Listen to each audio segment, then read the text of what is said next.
அஸ்ஸலாமு அலைக்கும். Hello friends, welcome to my channel savings ideas இன் தமிழ். இன்றைக்கி நம்ம சேனலில் சேவிங்ஸே பண்ணாதவங்களாகவே இருந்தாலும் கூட சேவ் பண்ணுறதுக்கான ஒரு சின்ன மோட்டிவேஷ்னல் ஐடியாவும் அதோட ஒரு சில சேலஞ்சஸும் சொல்லியிருக்கேன். நமக்கு வரக்கூடிய இன்கமில் சேவிங்ஸ் பண்ணுறதுங்கிறது நமக்கு எக்ஸ்ட்ராவாக ஏர்னிங் பண்ணுறதை விட ரொம்ப ரொம்ப இம்பார்ட்டண்ட்டான ஒரு விஷயமா இருக்குது. ஏன்னா எக்ஸ்ட்ராவாக இன்கம் ஏர்ன் பண்ணும்போது நம்ம அதிகமாகவே நம்மளோட எஃபர்ட்ஸ் எல்லாம் கொடுப்போம். அப்படி கொடுக்கக்கூடிய எஃபர்ட்ஸை நம்ம வேஸ்ட்டாக செலவு பண்ணி காசு எல்லாத்தையும் கரியாக்குறோன்னா அப்படி எக்ஸ்ட்ரா இன்கம் ஏர்ன் பண்ணுறதே நமக்கு வேஸ்ட் ஆயிரும். ஸோ நம்ம எக்ஸ்ட்ரா ஏர்ன் பண்ணுறதை பற்றி யோசிக்கிறத விட ஒரு படி அதிகமாகவே சேவிங்ஸை பற்றி நம்ம யோசிக்கக்கூடியவங்களாக இருக்கணும். ஸோ சேவிங்ஸ் பண்ணுறதுக்கு ஏற்ற மாதிரியான ஒரு பட்ஜெட்டை நம்ம ப்ரிப்பேர் பண்ணணும். ஜஸ்ட்டு காசு சேர்க்குறேன்னு சொல்லி ஹெல்த்தை கோட்டை விட்டுறக்கூடாது. ஹெல்த்துக்கும் ஏற்ற மாதிரியான ஒரு பட்ஜெட்டாக தான் நம்ம ப்ரிப்பேர் பண்ணணும். அப்புறம் நீங்கள் சேவிங்ஸே பண்ணாதவங்களாகவே இருந்தாலும் கூட ஜஸ்ட்டு உங்களோட சேலரியில் ஒரு 5% மட்டும் சேவிங்ஸாக எடுத்து வச்சுருங்க. அந்த மந்த் உங்களுக்கு அந்த 5%ங்கிறது சேலரியில் வரவே இல்லை அப்படின்னு யோசிச்சுக்காங்க. அந்த பேலன்ஸ் இருக்கக்கூடிய 95% ஆஃப் யுவர் இன்கம் இருக்குல்ல, அதுதான் உங்கள் சேலரியாகவே நீங்கள் கன்சிடர் பண்ணிக்கணும். ஃபார் எக்ஸாம்பிள், ஒரு 30,000 பெர் மந்த் நீங்கள் ஏர்ன் பண்ணுறீங்கன்னு சொல்லி வச்சுக்கலாம். உங்களோட சேலரியை இந்த இடத்துல அப்ளை பண்ணிக்கோங்க. நான் சும்மா எக்ஸாம்பிளுக்காக சொல்லியிருக்கேன். அதில் 5%ங்கிறது 1,500 rupees.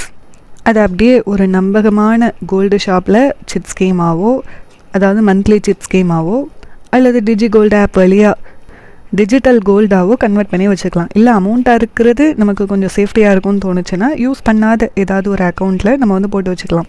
ஏடிஎம் கார்டு இல்லாத, ஜிபே இல்லாத அக்கௌண்ட்டாக இருந்துச்சுன்னா போய் தான் நம்ம எடுக்கணுங்கிறதுக்காகவே அந்த இதில் அவ்வளோ சீக்கிரத்தில் கை வைக்காமல் இருப்போம். அப்புறம் பேலன்ஸ் இருக்குல்ல, இந்த 28,500 இதை உங்களோட சேலரியாக கன்சிடர் பண்ணி அதுக்கேற்ற மாதிரி பட்ஜெட்டை ப்ரிப்பேர் பண்ணணும். இப்படியே நம்ம சேவ் பண்ணிக்கிட்டே வந்தோன்னா அந்த இயரோட எண்டில், அதாவது 12 மாதம் இருக்கும்ல, அந்த 12 மாதத்துக்கு 18,000 ரூபாய் சேவ் ஆகிருக்கும் நம்ம அமௌண்ட்டாக வச்சுருந்தோன்னா. இதே கோல்டாக இன்வெஸ்ட் பண்ணியிருந்தோன்னா அது ஒரு 1.25 கிராம் அந்த ரேஞ்சில் சேவ் ஆகிருக்கும். அதுக்கேற்ற மாதிரி ஒரு பெண்டன்ட்டோ இல்லாட்டினா ரிங்கோ அப்படி கூட நம்ம பர்ச்சேஸ் பண்ணிக்கலாம். ஏன்னா 1.25 கிராமில் இதெல்லாம் ஒரு ஹியூஜ் கலெக்ஷன்ஸே இருக்கும். அப்படி நம்ம ஏதாவது ஒரு விஷயத்தை பர்ச்சேஸ் பண்ணிட்டோன்னா அதில் வரக்கூடிய ஹாப்பினஸ்லேயே கண்டினியூஸாக மற்ற வருஷங்கள்லேயுமே நம்ம இந்த சேவிங்ஸ் பண்ண ஆரம்பிச்சிருவோம். நான் 5% அப்படின்னு குறைச்சி தான் சொல்லியிருக்கேன். உங்களால் 10% முடியும்னா 10% கூட சேவ் பண்ணுங்கள். அது தவிர இயர்லி ஒன்ஸ் சேலரி இன்க்ரிமெண்ட் எல்லாம் வருதுன்னா அதில் வரக்கூடிய எக்ஸ்ட்ரா சேலரி இருக்குல்ல, அந்த மொத்த அமௌண்ட்டையுமே சேவிங்ஸாக ஆக்கிறதுக்கு ட்ரை பண்ணுங்கள். இன்ஃப்ளேஷனில் விலைவாசி எல்லாம் கூடி போச்சுப்பா அப்படின்னு சொன்னீங்கன்னா அதில் கொஞ்சம் அமௌண்ட்டை மட்டும் எடுத்துகிட்டு பேலன்ஸை முடிஞ்ச அளவுக்கு சேவ் பண்ணுறதுக்கு ட்ரை பண்ணுங்கள்.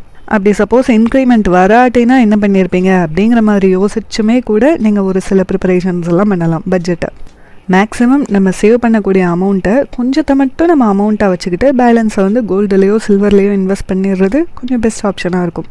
இப்போ ஏறுற ஏற்றத்தையெல்லாம் பார்த்தா நமக்கு சில மாதங்கள்லேயே ப்ராஃபிட்ஸ் கிடச்சிருது. சில வருடங்கள்னு கூட சொல்ல முடியல, சில மாதங்கள்லேயே நமக்கான ப்ராஃபிட்ஸை அடைஞ்சிட முடியுது.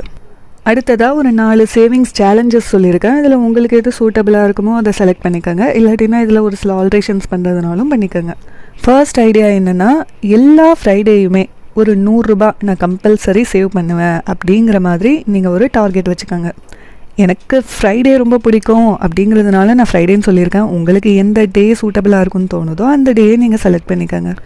ஸோ இப்படி நம்ம ஒரு வாரத்துக்கு ஒரு நாள் அப்படின்னு சேவ் பண்ணுறோன்னா 1 இயருக்கு 52 வீக்ஸ் இருக்குது.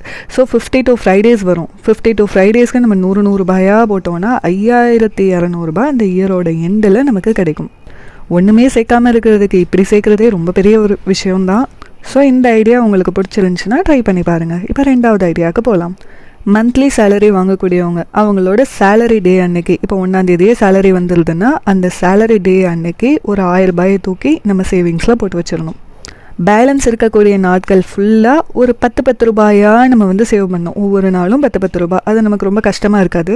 சும்மா ஒரு பிஸ்கெட் பேக்கெட் வாங்கி சாப்பிட்றதுக்கு, சிப்ஸ் வாங்கி சாப்பிட்றதுக்குலாம் கூட அந்த 10 ரூபாய் ரொம்ப ஈஸியாக நம்ம யூஸ் பண்ண தான் செய்வோம். அதனால் இந்த 10 ரூபாயை சேவ் பண்ணுறது நமக்கு கொஞ்சம் ஈஸியாக தான் இருக்கும்னு தோணுது. இப்படியே நம்ம ஒவ்வொரு மாதமும் சேவ் பண்ணிக்கிட்டே வந்தோன்னா 12 மாதத்துக்கு 12 தடவை சேலரி டே வரும். ஸோ 12 தடவை நம்ம 1000 ரூபாயாக சேவ் பண்ணோன்னா 12,000 ரூபாய் நமக்கு கிடைக்கும். பேலன்ஸ் இருக்கக்கூடிய நாட்கள் எவ்வளோன்னு சொல்லி பார்த்தா 353 நாள். அந்த 353 நாட்கள்லையுமே 10 ரூபாயாக நம்ம சேவ் பண்ணியிருப்போம்ல, அதோட அமௌண்ட் எவ்வளோ வந்திருக்கும்னா 3530 ரூபா. 10 ரூபா தானே அப்படின்னு சாதாரணமாக நினைக்கிறோம். ஆனால் 353 நாள் சேவ் பண்ணும்போது 3530 ரூபா நமக்கு கிடச்சிரும். ஸோ அந்த இயர் எண்டில் 12,000 + 3,530 ருபீஸ் ரெண்டும் சேர்த்து 15,530 ருபீஸ் நமக்கு கிடச்சிரும். இது பார்க்குறது கொஞ்சம் பெரிய அமௌண்ட்டாக இருந்துச்சுனாலுமே கூட சேவ் பண்ணுறது கொஞ்சம் ஈஸியான ஒரு விஷயமாக தான் இருக்கும். ஏன்னா சேலரி டே அன்னைக்கு கண்டிப்பாக காசு இருக்கும். ஒரு 1000 ரூபா இல்லாட்டினா உங்ககிட்ட 500 ரூபாய் இருக்குன்னா 500 ரூபாயை கூட போடுங்க.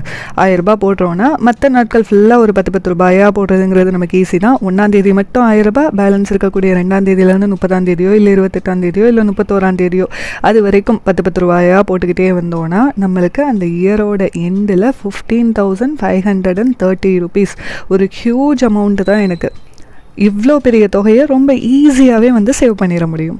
ஸோ இந்த சேவிங்ஸ் சேலஞ்ச் பண்ணுறதுக்கும் ட்ரை பண்ணி பாருங்கள். அடுத்ததாக 3வது சேலஞ்ச் என்னென்னா வீக்லி ஒன்ஸ் ஒரு 100 ருபீஸ். ஃபஸ்ட்டு மந்த்லி ஒன்ஸ் ஒரு 1000 ருபீஸ்னு சொன்னேன். அதே போல் இது வீக்லி ஒன்ஸ் ஒரு 100 ருபீஸ். எக்ஸாம்பிள் ஃப்ரைடே, எனக்கு பிடிச்ச ஃப்ரைடேனால அந்த ஃப்ரைடேவே நான் சொல்லியிருக்கேன். உங்களுக்கு எந்த டே பிடிக்குமோ அந்த டே நீங்கள் செலக்ட் பண்ணிக்கோங்க. மற்ற நாட்கள் ஃபுல்லாக 10 ரூபாய். இப்போ Sunday, Monday, Tuesday, Saturday, Wednesday இது எல்லா நாட்கள்லேயுமே 10 ரூபாய். ஃப்ரைடே மட்டும் 100 ருபீஸ் போட்டோன்னா ஒரு வருஷத்துக்கு 52 ஃப்ரைடே வரும். 52 ஃப்ரைடேக்கு 5200 ரூபாய் நமக்கு சேவ் ஆகிருக்கும். பேலன்ஸ் இருக்கக்கூடிய 313 நாள், 365 நாள் 52 நாள் கழிச்சா 313 நாள் கிடைக்கும். அந்த 313 நாளுக்கும் 10 ரூபாயாக போட்டோம்னா 3130 ரூபாய் நமக்கு சேவ் ஆயிரும். ஸோ டோட்டலாக அந்த இயர் எண்டில் 8330 ரூபாய் நமக்கு சேவ் ஆகிருக்கும். மேலே இருக்கிற இந்த ஐடியாவை விட இந்த ஐடியா கொஞ்சம் ஈஸியாக இருக்கும்னு தோணுச்சுன்னா இதை கூட நீங்கள் ட்ரை பண்ணி பாருங்கள். இதுலேயுமே சும்மா கிடையாது, 8330 ரூபாய் நமக்கு கிடைக்கும் இயரோட எண்டில். அப்புறம் ஃபைனலான ஒரு ஐடியாவுக்கு வரலாம். டிஜிகோல்ட் டார்கெட் ஃபிக்ஸ் பண்ணி சேவ் பண்ணுறது. டிஜிகோல்ட் பற்றி ஆல்மோஸ்ட் எல்லாருக்குமே தெரிஞ்சிருக்கும்னு நினைக்கிறேன். அதில் நம்மளால் 100 ரூபாயிலிருந்தே கோல்டு வாங்க முடியும். அதோட போனஸ் பர்சன்டேஜுமே கூட நமக்கு ஆட் ஆகும். இதில் நாம் மினிமம் 2000 ருபீஸ் பெர் மந்த் நான் கண்டிப்பாக போட்டே ஆகுவேன் அப்படின்ற மாதிரி டார்கெட்டை ஃபிக்ஸ் பண்ணி நம்ம சேவ் பண்ணலாம். அதுக்காக 2000 ருபீஸையும் ஒரே நேரத்தில் போட்டக்கூடாது. நான் இதுக்கு ஒரு சில ட்ரிக்ஸ் எல்லாம் கூட சொல்லியிருப்பேன். 103 ரூபாய் 10 பைசா, 102 ரூபாய் 27 பைசா இப்படிங்கிற மாதிரிலாம் போட்டால் அதுலேயே நமக்கு கொஞ்சம் எக்ஸ்ட்ரா, அதாவது 1 மில்லிகிராம் எக்ஸ்ட்ராவாக கிடைக்கும் அப்படிங்கிற மாதிரிலாம் ஒரு சில ட்ரிக்ஸ் எல்லாம் சொல்லி கொடுத்துருப்பேன். அந்த வீடியோ வேணுன்னா நான் டிஸ்கிரிப்ஷன் லிங்க்கில் கொடுக்குறேன். அந்த மாதிரி நாம் ஜஸ்ட் ஒரு 150 டேஸ்க்கு கண்டினியூஸாக போட்டுக்கிட்டே வந்தோன்னா, இது நான் போத்தி ஸ்வர்ண மஹாலுடைய அந்த ஒரு டிஜிகோல்டு ஸ்கீமை பற்றி தான் சொல்லிகிட்டு இருக்கேன். ஏன்னா அங்கே தான் 150 டேஸ்க்குமே நமக்கு சிமிலர் பெனிஃபிட் கிடைக்குது. மற்ற ஷாப்ஸில் 75 டேஸ் வரைக்கும் தான் நல்ல பெனிஃபிட் கிடைக்குது. அதுக்கடுத்து கொஞ்சம் எக்ஸ்ட்ரா அமௌண்ட் போடுற மாதிரி இருக்குது. அதனால தான் நான் போத்தி ஸ்வர்ண மஹாலுடைய டிஜிகோல்டு ஆப்பை இந்த இடத்துல ரெஃபர் பண்ணுறேன். புதுசாக ஸ்டார்ட் பண்ணணுன்னு நினைக்கிறவங்க என்னோட கூப்பன் கோடை கூட நீங்கள் யூஸ் பண்ணி பாருங்கள். அதையும் நான் டிஸ்கிரிப்ஷன் லிங்க்லேயே கொடுக்குறேன், டிஸ்கிரிப்ஷன் பாக்ஸ்லேயே கொடுக்குறேன். அப்படி கூப்பன் கோட் யூஸ் பண்ணும்போது 50 ருபீஸ் உங்களுக்கும் ஆட் ஆகும். 50 ருபீஸ்க்கான கோல்டு உங்களுக்கும் ஆட் ஆகும். அட் த சேம் டைம் எனக்குமே கூட ஆட் ஆக தான் செய்யும். வேணும்னா மட்டும் அந்த கூப்பன் கோடை நீங்கள் யூஸ் பண்ணிக்கோங்க. இப்போ 150 டேஸ்க்கு 5 மந்த்ஸ் நமக்கு இருக்கும். அந்த 5 மந்த்ஸ் கான்ஸ்டண்ட்டாக 2000 ருபீஸை நம்ம போட்டுக்கிட்டே வந்தோன்னா 10,000 ருபீஸ் நமக்கு அந்த 150 டேஸில் சேவ் ஆகிருக்கும். அதை வச்சு அட்லீஸ்ட் நம்மளால் 1 கிராமாவது கோல்டு வாங்கிட முடியும். அந்த 150 டேஸ் முடிஞ்சதுமே நெக்ஸ்ட்டு டிஜிகோல்டையும் கூட அதே ஆப் வழியாகவே நம்மளால் ஸ்டார்ட் பண்ணிக்க முடியும். என்ன 330 டேஸ் முடிஞ்சதுக்கு அப்புறமா தான் நம்மளால் போய் பர்ச்சேஸ் பண்ண முடியும். அது வரைக்கும் மட்டும் கொஞ்சம் பொறுமையாக இருக்கணும். அப்போ தான் நமக்கு அந்த போனஸ் பாயிண்ட்ஸுமே சேர்ந்து கிடைக்கும். இப்படி நம்ம சேர்க்கும்போது போனஸாகவுமே கிராம்ஸ் ஆட் ஆகிறதுனால நம்ம நார்மலாக கேஷாக சேர்த்து வச்சு கோல்டு காயின் வாங்குறதை விட இது கொஞ்சம் பெஸ்ட் ஆப்ஷனாக இருக்கும். ஸோ இந்த ஐடியாஸில் உங்களுக்கு எதெல்லாம் பிடிச்சிருக்குங்கிறத கமெண்ட் செக்ஷனில் சொல்லுங்கள். இதில் ஏதாவது ஒரு சேவிங்ஸையாவது பண்ணுறதுக்கு ட்ரை பண்ணுங்கள். இந்த வீடியோ பிடிச்சிருந்துச்சுன்னா லைக் பண்ணுங்கள், உங்கள் ஃப்ரெண்ட்ஸ் அண்ட் ஃபேமிலியோட ஷேர் பண்ணிக்கோங்க, சப்ஸ்கிரைபும் பண்ணி வச்சுக்கோங்க. இன்னும் ஒரு நல்ல வீடியோவில் மீட் பண்ணலாம். பாய்.